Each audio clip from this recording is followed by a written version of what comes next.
Hello everyone! Andito na naman po ang panibagong vlog natin. At ang igagayak kong iluluto bukas ay ginataang bilo-bilo. Ito po ang ating mga ingredients na kailangan. Ito, meron tayong malagkit na powder. At tapos, ito nyug. Pinaano ko na rin, pinakayod ko na. Bali, 3 nyug nga pala ito. At saka, eto, meron tayong gabi, yung galyang na tinatawag. At saka kamote. At ito, saba. At saka buko. Lalagyan natin ng buko para masarap. At saka ito, sago. Ayan po, sago po yung tawag dyan. At ito naman ang ating asukal. Puti dapat para maganda ang kulay.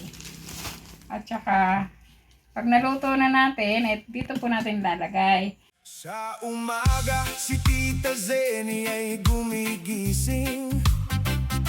Sa kusina, saya niya ay dumarating.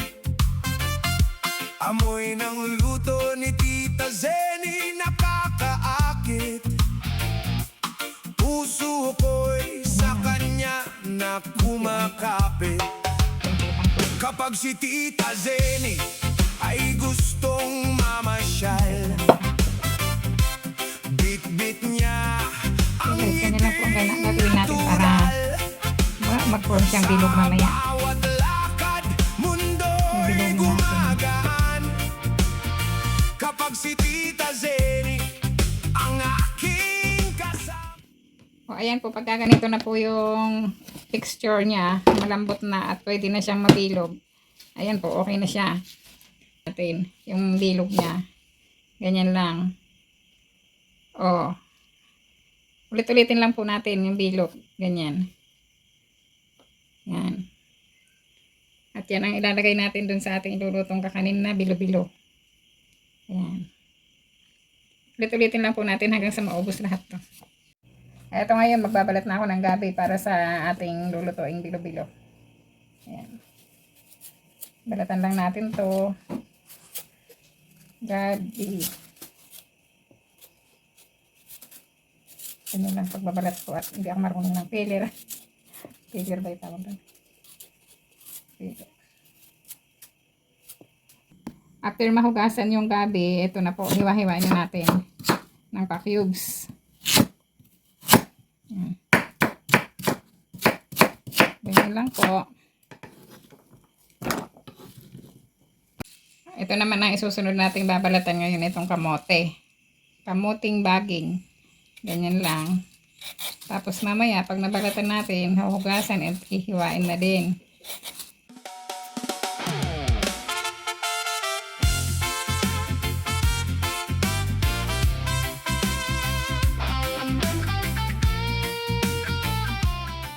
Ito naman ngayon yung saba na saging. Ganito lang din, babalatan lang din natin. I-prepare lang natin para para bukas tuloy-tuloy na lang ang pagluluto. Naka-ready na siya. Ganyan lang. Ayan, balatan natin tapos hiwain. Ito. Pabilog. Yan. Para iba-ibang design naman. Ganyan lang.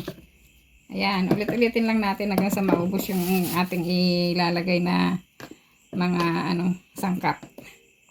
So, ayan, ito na yung ating nagawang bilo-bilo na iluluto. Ito yung ating kamote, gabi, saging, at ito naman yung ating kakanggata. Ito yung aking buko, di ko pa naigayak. Gagawin pa. At ito ang ating pangsabaw. Ayan po. Yan lahat ng ating pantubig dito sa malaking kaldero. Ayan. Iluluto na po natin. At ito po ngayon, pagsasabay-sabay na po natin to dito. Ayan, ito po yung saging. Sabay-sabay na po natin para maluto na siya. At ito naman yung gabi. Ayan, gabi.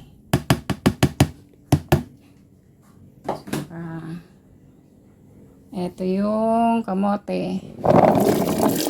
Sabay-sabayin na natin yun para maluto. Ang mahuli lang yung bilo-bilo. Ayan po. Ayan, may apoy na po yan, oh. Tapos ng ating apoy. Para kumulo siya kaagad. At takpan natin. Ito, takpan natin para maluto. Ayan po. Tayo natin maluto.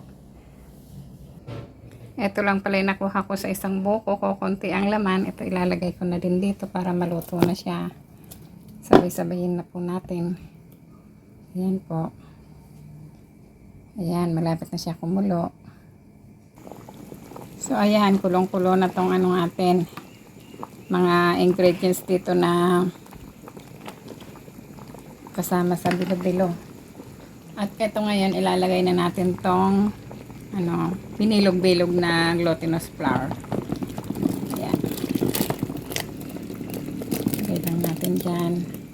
Tapos hayaan lang natin na maluto. Lulutang po siya pagkaluto na.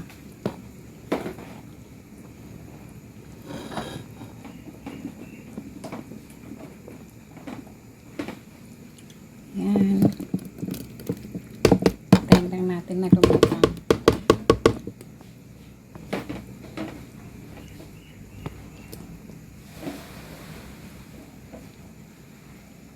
Haluin natin para hindi magdikit.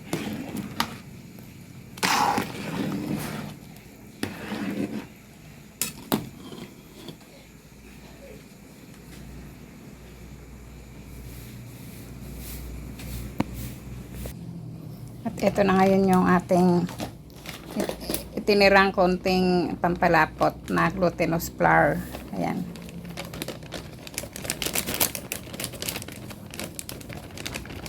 Lagyan natin siya ng konting asukal.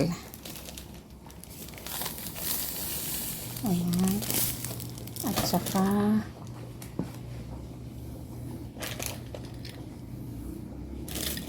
konting tubig.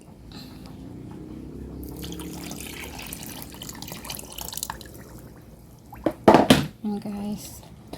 Haluin lang natin to ngayon. Wala akong panghalo. Ito na lang. Haluin natin para mawala yung kanyang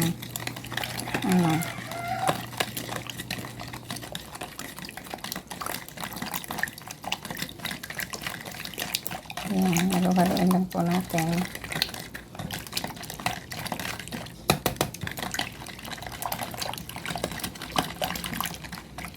Okay na yan. Ito ngayon yung ating ayan, linulutong bilo-bilo. Ayan po, naglutangan na silang lahat. Ayan. Ayan po, luto na. Lalagay natin ito ngayong pampalapot. Ayan po. Para lumapot siya.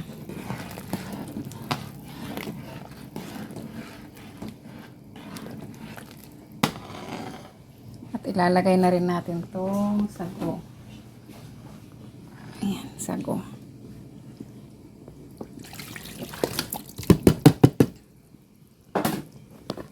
Ayan, malapit na siya maluto. Konting kulo na lang guys. Hintayin natin saglit. So ayan, luto na yung ating bilo-bilo. Tikman na natin kung ano na ang lasa. Ayan.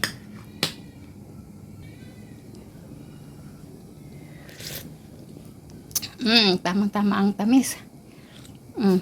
Sarap, tamang-tama sa panahon na mainit. Ayan. Thank you for watching.